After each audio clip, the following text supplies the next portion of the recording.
Olá pessoal, tudo bem? Bom, iniciamos mais um estudo, né? Mais uma aula em que a gente está estudando aqui, ó, o livro O Marxismo Ainda é Útil, de Frei Beto. E hoje nós estamos no capítulo 9 e nós vamos entender como então funciona o modo de produção capitalista. Vamos lembrar que para chegar ao modo de produção capitalista, o modo de produção feudal chegou ao seu esgotamento. Então, no momento em que as mercadorias eram trocadas, passou-se a trocar mercadoria por dinheiro, mudou-se toda a relação da sociedade, que era uma sociedade de subsistência e de troca, para uma sociedade que pensava na troca por dinheiro e por lucro, tá certo? Olá, Toninho, olá, Ana, minha amiga querida. Estamos aqui com mais uma aula do livro o Marxismo Ainda é Útil. Bom, vamos lá então. E aí, eu queria que vocês fizessem algumas anotações ou observações. O que tem a ver o que eu vou dizer aqui hoje com o que a gente vive hoje, tá bem? Bom, Luzia. O modo de produção capitalista, nós vamos voltar lá naquela aula, né? Dos alunos e alunas que estão lá tendo aula com o professor Carlos, né? Vamos lá. Os 4 amigos foram fazer compras. Todas as vezes que vêm ao supermercado, noto que os preços subiram, diz Tamico. No Brasil, tanta gente passa fome, comenta Joca. Ei, Jane, tudo bem? Ricardo. Por que os salários sobem pela escada e os preços pelo elevador? O Joca fez essa observação. E por que não dão um pouco de alimentos aos pobres? Indaga o Ala. Boa tarde, Fabiana. Por que estamos no sistema capitalista? Responde a Luciana. Veja que sabedoria, né? E o que tem a ver esse sistema com a falta de comida na mesa do povo? Reage o Ala. Joca então intervém. O professor Carlos me explicou que no capitalismo, como o próprio nome indica, o que manda é o capital, o dinheiro. Ninguém produz alimentos pensando na fome do povo. Eles são produzidos porque dão lucro. Aumenta o capital de quem investe na agricultura. E quem investe capital quer investir o menos possível. Porém, uma empresa agropecuária precisa gastar com adubos, máquinas, energia elétrica e etc., né? Para economizar e aumentar sua margem de lucros, a empresa procura contratar a mão de obra mais barata possível. Quanto menor os salários dos trabalhadores, maiores os ganhos do patrão. É um sistema muito desigual, né, gente? Quer dizer que no capitalismo, o capital fala mais alto que o trabalho?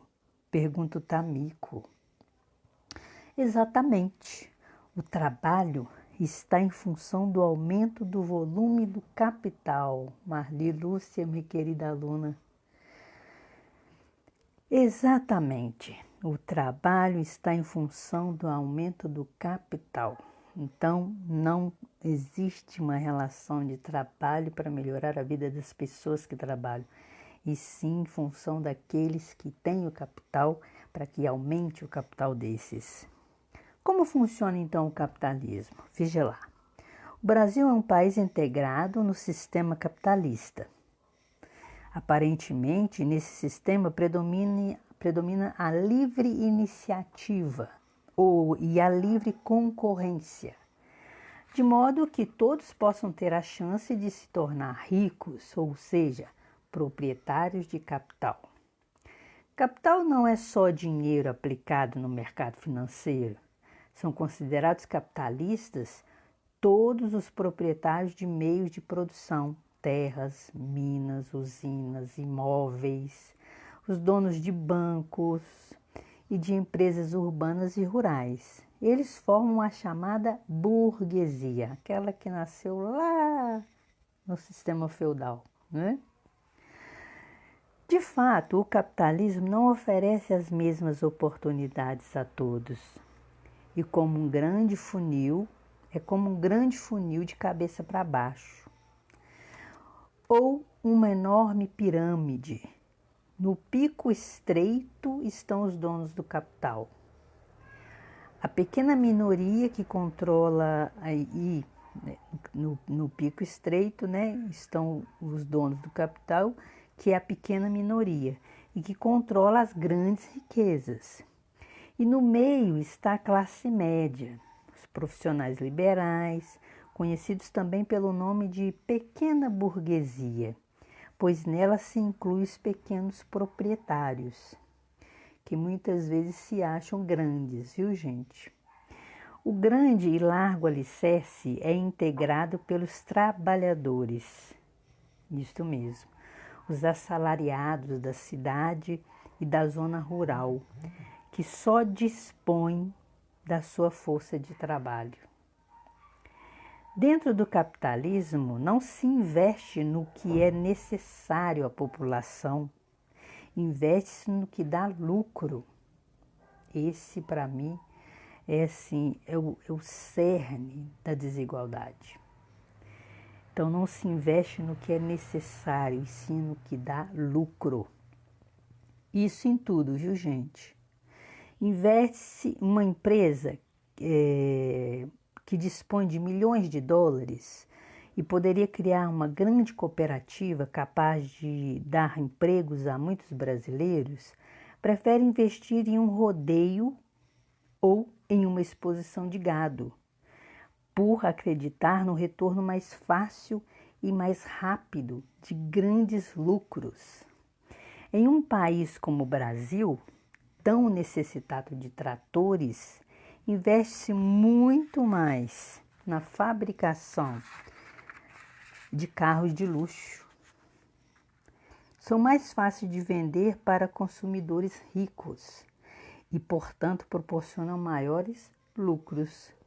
Apesar de o nosso país ter as maiores vias fluviais do mundo, a energia hidrelétrica em abundância, o sistema capitalista impede o Brasil de explorar a navegação fluvial e construir ferrovias. Assim, somos obrigados a comprar petróleo e seus derivados, pois dependemos quase que exclusivamente do transporte mais caro, que é o rodoviário. Gente, isso é assim, é notório. Você se lembra da greve dos caminhoneiros? O que aconteceu com o Brasil?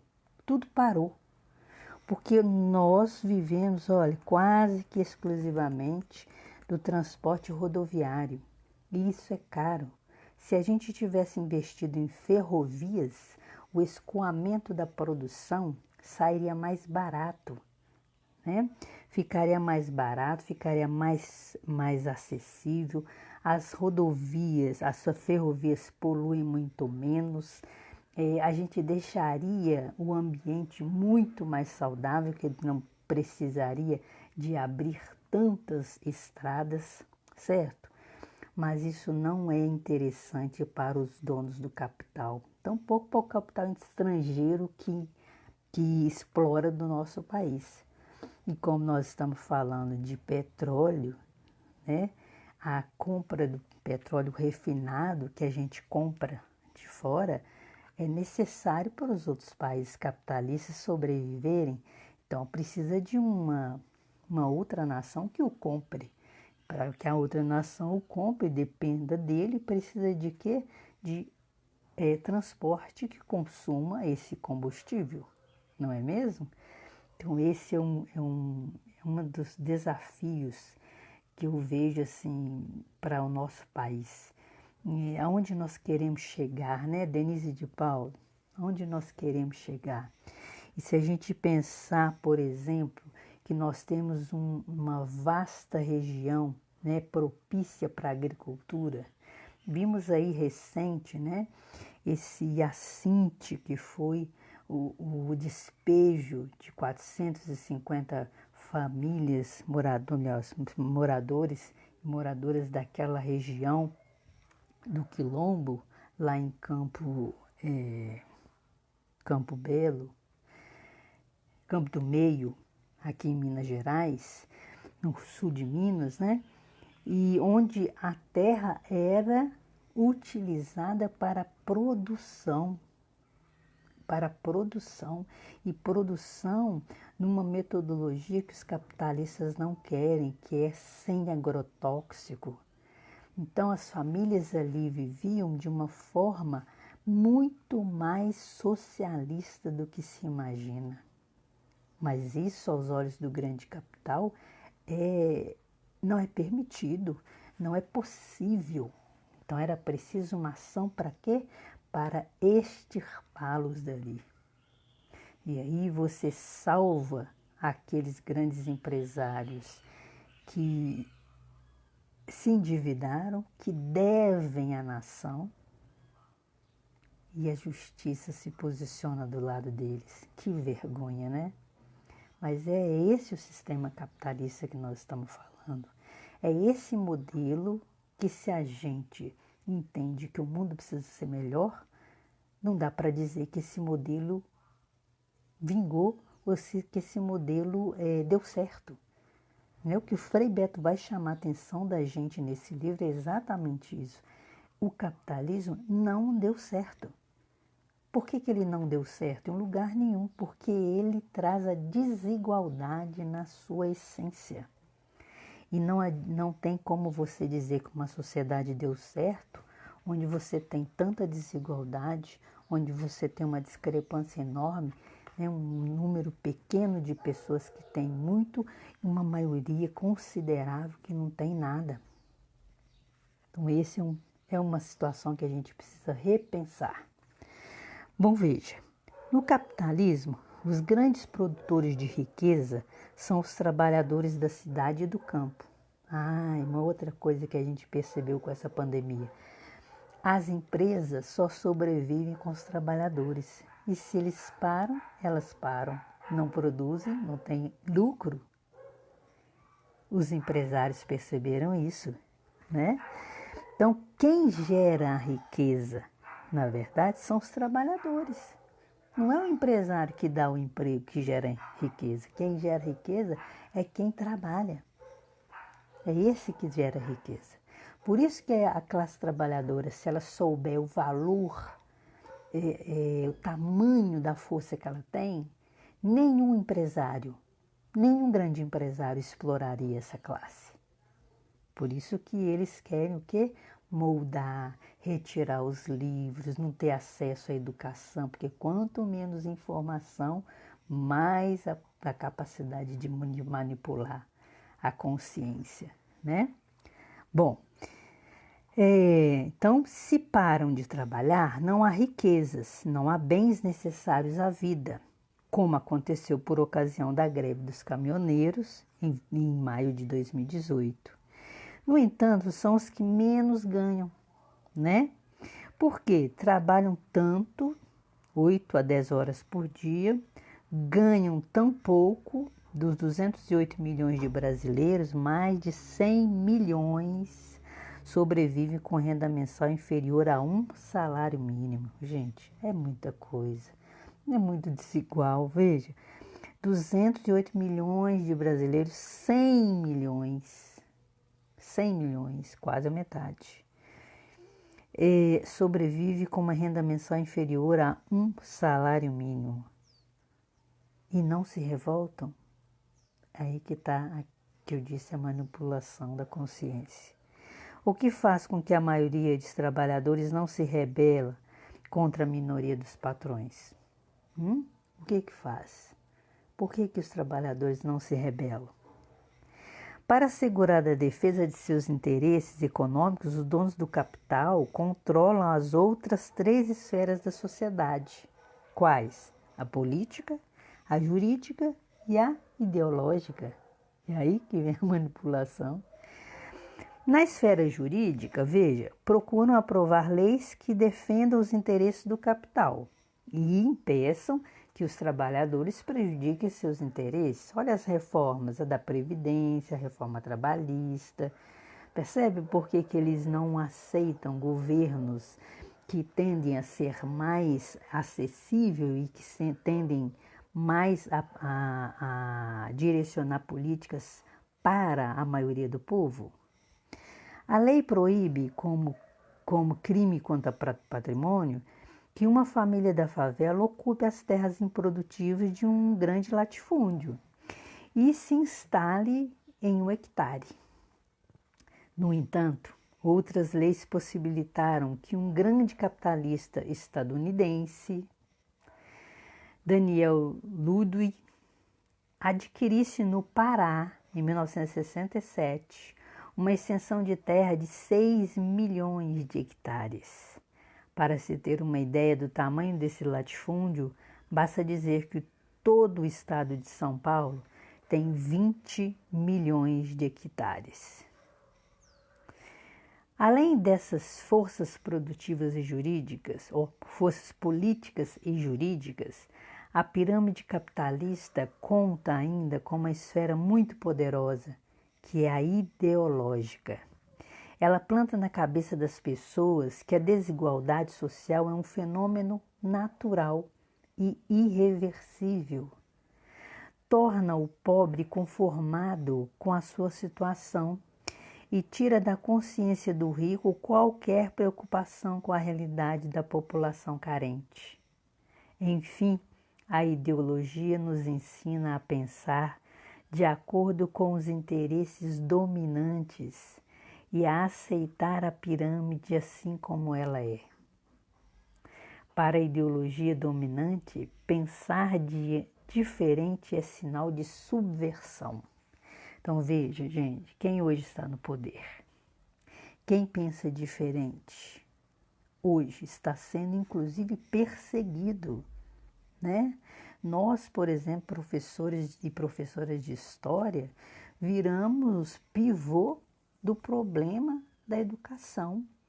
É como se nós fôssemos os bichos papão, né, da educação, porque a gente que subverte os alunos e alunas, a gente é que faz com que eles se tornem comunistas, a gente é que faz com que eles vão se organizar e se rebelar contra os governos, não é mesmo?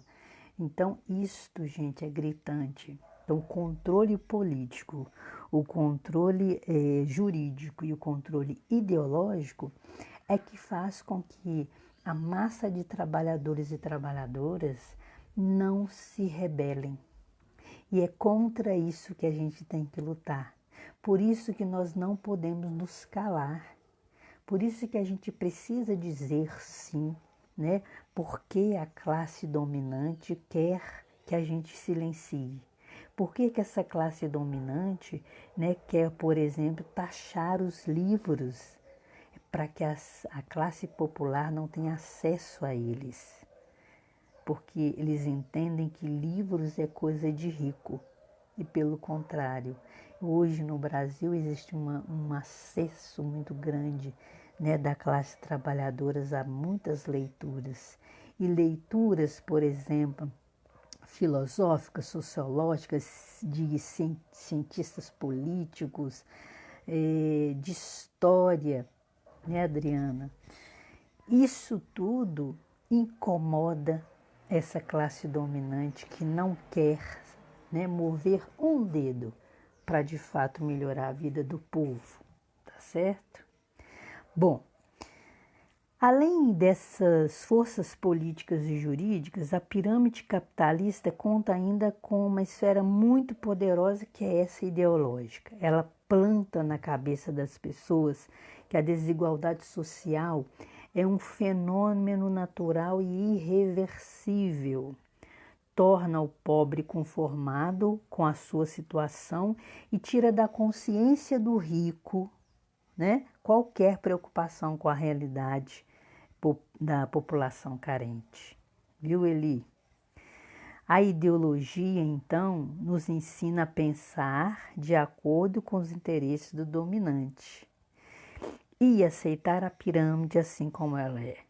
É isso que a classe dominante quer. Bom, vamos, para a gente entender um pouco isso, né? Para a ideologia dominante pensar diferente é sinal de subversão, certo? Tem um caso interessante que o Frei Beto coloca no livro, que é sobre o Walt Disney. O Walt Disney, o catecismo capitalista. Veja lá. As revistas e os filmes de Walt Disney, o criador da Disneylândia e da Disney World, são como livrinhos de catecismo que ensinam a crer no capitalismo. Cada personagem reflete uma posição social, de modo que o jovem leitor possa se identificar com um deles, conformando-se com a sua situação. O velho Patinhas é um miliardário, gente, pão duro, cuja riqueza enorme em função da qual ele vive, ninguém sabe de onde veio. Sua ambição por dinheiro é tão desenfreada que com frequência ele organiza expedições a terras longínquas, auxiliado por Donald e seus sobrinhos, a fim de tomar as riquezas de outros povos e aumentar as suas. Em geral, esses povos que habitam as terras distantes se parecem com os povos do terceiro mundo, sobretudo conosco, latino-americanos. Muitas vezes são índios. Assim, a criança vai aprendendo que o progresso e a riqueza exigem que os poderosos tomem o que pertence aos povos originários. Mas nem todo mundo nasce patinhas. Muitos, pelo menos, os que têm dinheiro para comprar revista, são da classe média, como Donald, um pato sempre inconformado com sua situação remediada, mas trabalhador.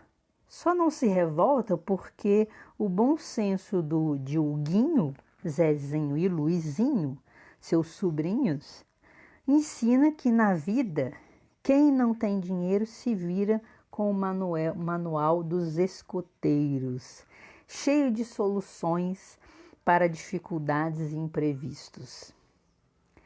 Alguns têm sorte e podem viver como milionários, como ocorre com Gastão. Outros são excelentes cidadãos, defensores da lei e da ordem, como o Mickey, sempre disposto a colaborar com o Coronel Sintra quando as forças do crime aparecem. É isso mesmo, Adriana. O Walt Disney é uma dominação cultural, viu, gente? É cultural. Domina-se pela cultura. É a ideologia que está imposta aqui dentro. Por isso que chama de, né, o Walt Disney aqui, de catecismo capitalista.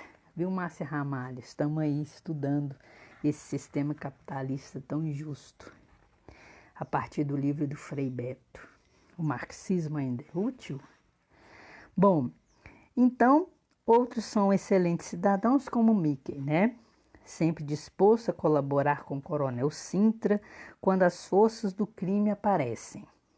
Por isso, apesar de tantas artimanhas, os irmãos Metralhas nos ensinam que o crime não compensa. Bom, isso tudo, gente, é a historinha do Walt Disney. E se a gente pegar cada história construída do Walt Disney, vocês vão perceber a ideologia que está por trás dela. Então, é muito importante, não estamos dizendo para as pessoas não verem, mas verem com o olhar crítico. Assistirem, se vão assistir com as crianças de hoje, é mostrá-la o que está por trás disso, fazê-las entender, né? Coisa que na minha geração, que eu estudei ainda no período da ditadura militar, não se pensava isso não, viu gente, de informar a gente não. Bom, a exploração capitalista, como isso se dá? Muita gente pensa que a riqueza dos donos do capital vem do alto preço da venda de seus produtos no mercado. Não é verdade. O que torna o dono do capital rico é a mais-valia, que o Marx já dizia, que o Marx apontou, que estava lá no século XIX. O que é isso? Lúcio, pai de Luciana, é proprietário de uma fábrica de sapatos. Quando a fábrica começou, havia apenas 10 operários trabalhando 8 horas por dia. Em um mês, aqueles 10 trabalhadores produziram 1.000 pares de sapatos. Cada par era vendido por R$300. 300 vezes 1.000, 300 mil, certo? Ora, nesses 300 mil, nem tudo era lucro, né? Para Lúcio. Ele tinha que subtrair muitas despesas feitas para produzir os sapatos, como a compra das matérias-primas, como o couro, a cola, os pregos, etc., né? O desgaste das máquinas, a energia elétrica, a manutenção da fábrica e outros. Ou seja, de cada par de sapatos, Lúcio descontava R$100 para cobrir ou repor as despesas feitas. Tomás Diniz, tudo bem? Então, a cada mês, quando eram produzidos 1.000 pares, ele descontava 100 mil. Portanto, ficava com 200 mil. No total, R$200 em cada par vendido, certo? E o salário dos 10 operários? Se dos 300 mil, 100 mil era para repor os investimentos e restavam 200 mil, então é certo que cada operário produzia 20 mil, né? 200 mil dividido por 10, 20 mil. Esse era o valor produzido por cada operário. Porém, o salário de cada um dos 10 operários era apenas de 2 mil. Cada operário contribuía para produzir 20 mil e ganhava 2 mil. Para onde iam os outros 18 mil? Para onde ia esse mais valor? Mais valia produzido pelo trabalho dos operários. Ia direto para a conta bancária do patrão. Isso é que a gente chama de mais-valia. É se apropriar do valor do trabalho que você realizou. Percebe? Se você tem 10 trabalhadores que produzem 200 mil por mês, eles que produzem, não é isso? Nós entendemos isso já, que são os trabalhadores do campo e da cidade que produzem a riqueza. Então, se fosse fazer justiça, o salário deles deveria ser compatível com o valor que eles produzem. Ou poderia até nem ser todo.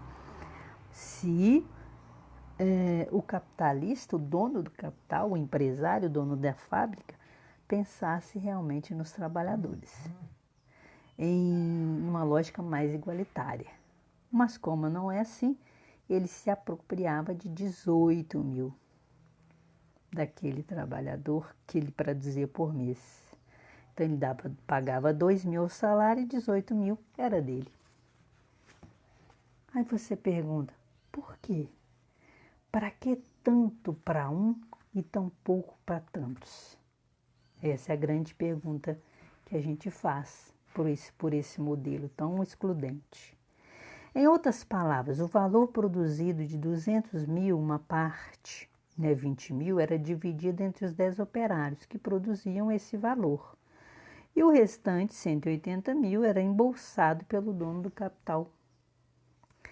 Lúcio aluga por mês a força de trabalho de 10 operários. Então, assim, a gente aluga a força de trabalho.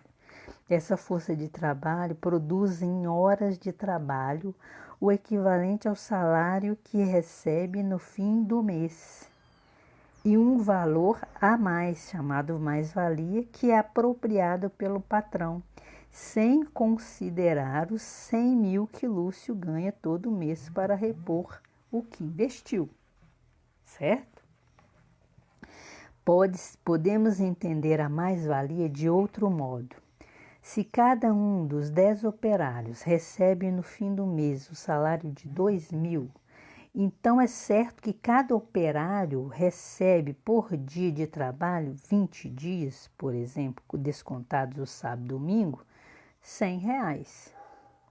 Considerando que cada operário ao final do mês produziu o valor de 20 mil, cada um deles produz por dia R$ 1.000. No entanto, só ganha R$ 100. Divididos os 1.000 pelas 8 horas de trabalho diário, vemos que em cada hora o operário produz R$ 125. Ele ganha por dia R$ 100. É muito desigual, né? Agora preste atenção. Se cada operário recebe por dia R$ 100 e produz por hora 125 em apenas uma hora de trabalho, ele produz o valor equivalente ao salário de 8 horas. Fica claro, de fato, o patrão faz os operários trabalharem 8 horas por dia, mas só paga pouco menos de uma hora. As outras 7 horas, os operários trabalham de graça para o patrão. Isto é a mais-valia, é a fonte de riqueza dos donos do capital que explora o trabalho alheio. Nós estamos falando das grandes empresas, gente. Graças a essa mais-valia, o Luciana ficou cada vez mais rico. Ampliou suas fábricas, vendeu calçados para o exterior, adquiriu uma mansão e contratou um motorista. O mesmo não aconteceu com seus empregados, que trabalhavam gratuitamente para ele 7 horas por dia. Hoje, um recurso mais utilizado pelas empresas para aumentar a mais-valia é obrigar os empregados a fazer horas extras. Muitos trabalham 10 horas por dia e ganham 2 ou 3 horas apenas. Por outro lado, ao fazer hora extra, o trabalhador, sem saber, está tirando o emprego de outro. Se ninguém fizesse hora extra, o desemprego seria menor. Outro jeito de aumentar a mais-valia é introduzir inovações tecnológicas no processo de produção. Equipamentos eletrônicos e robôs nas indústrias, tratores e colhedeiras automáticas na agricultura. Assim, menos trabalhadores produzem mais em menos horas, com a vantagem de que a máquina não reclama, não faz greve, não participa de sindicato, não fica grávida. Nós temos um exemplo claro dessa questão com o transporte público, né? Que acabou com a figura do trocador. E hoje tem várias linhas de ônibus onde você não tem mais o trocador e esse trabalho a mais é agora do motorista, que não alterou em nada o salário dele por isso. E ainda que tivesse feito alterado o salário, ele está sendo explorado duplamente, percebe? As etapas, então, do capitalismo, como que ela se dá, né? Carlos levou a classe, aí vem o professor falando para seus alunos e alunas. Carlos levou a classe para visitar uma fábrica de automóveis em São Bernardo do Campo, São Paulo. Ao saírem, quando o ônibus passava em frente a várias indústrias da região, o professor disse: vou contar-lhes um pouco da história do modo de produção capitalista. Ele nasceu com a Revolução Industrial no século XVIII, na Inglaterra, que era a grande potência mundial da época. Dizia-se que o Império Britânico, o sol jamais se punha. Isso porque era sempre dia em alguma das inúmeras colônias que a Inglaterra tinha pelo mundo afora. E Viviane Andréia. O capitalismo passou por várias etapas em sua história e no início predominou a chamada livre concorrência, ou seja, um capitalista competia com outro. O fabricante de enxadas procurava vender enxadas melhores e mais baratas que o seu concorrente. Aos poucos surgiu o capitalismo monopolista. Então tem o capitalismo de concorrência que dá o surgimento então do capitalismo monopolista. O que significa isso? Monopólio significa propriedade de um só. Então, as grandes empresas levaram à falência as pequenas. As empresas que tinham monopólio de um produto passavam a impor suas condições ao mercado. E no Brasil, por exemplo, o sistema bancário é monopolizado por 5 grandes bancos, 2 públicos, que é o Banco do Brasil e a Caixa Econômica Federal, e 3 privados, o Bradesco, o Itaú e o Santander.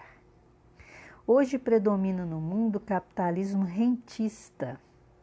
É mais lucrativo botar dinheiro no cassino global, paraísos fiscais, bolsa de valores, aplicações bancárias, atividades especulativas, do que destinar dinheiro à produção. E é isso que explica a gritante desigualdade entre a população mundial. Então, por exemplo, nós temos um banco que chama BNDES, Banco Nacional de Desenvolvimento, Social. Esse banco, ele empresta dinheiro para o desenvolvimento social do país. Então, imagina, outros países pedem dinheiro emprestado para fazer grandes obras, mas também existe uma contratação de mão de obra do país que está fornecendo esse empréstimo, e são pagos para o país. Então, é um dinheiro que volta para investimento no país. E olha, nós temos essa elite monopolista, rentista, de olho nisso, porque eles não querem que o país se desenvolva. Pelo contrário, quanto mais esses bancos privados dominarem, melhor para o capital rentista deles. Então, abocanha mais e fica mais dependente o país deles. Não é à toa que eles estão de olho na questão da Previdência, gente. Não é à toa que eles querem acabar com esse sistema contributivo, solidário, e fazer a previdência privada, porque quem vai ganhar são os bancos, Não é o povo, não. Viu, Vilma Diniz, minha grande amiga? Quanto tempo, Vilma? Bom, hoje, para vocês terem uma ideia, o 1% mais rico é dono da metade da riqueza do mundo. Ainda mais alarmante, as 100 pessoas mais ricas possuem juntas mais do que 4 bilhões de mais pobres. Olha que horror! As 100 pessoas mais ricas possuem juntas mais do que possuem os 4 bilhões mais pobres. Então é por isso que o Frei Beto insiste, o capitalismo não deu certo. E aí, gente, nós paramos por aqui hoje, porque a nossa próxima aula, o nosso próximo encontro, nós vamos então falar de como superar o modo de produção capitalista. Você já tem uma sugestão? Você já tem uma ideia? A gente conversa no nosso próximo encontro, tá bem? Beijo para vocês. Muito obrigada por participarem comigo aqui. Até a próxima segunda.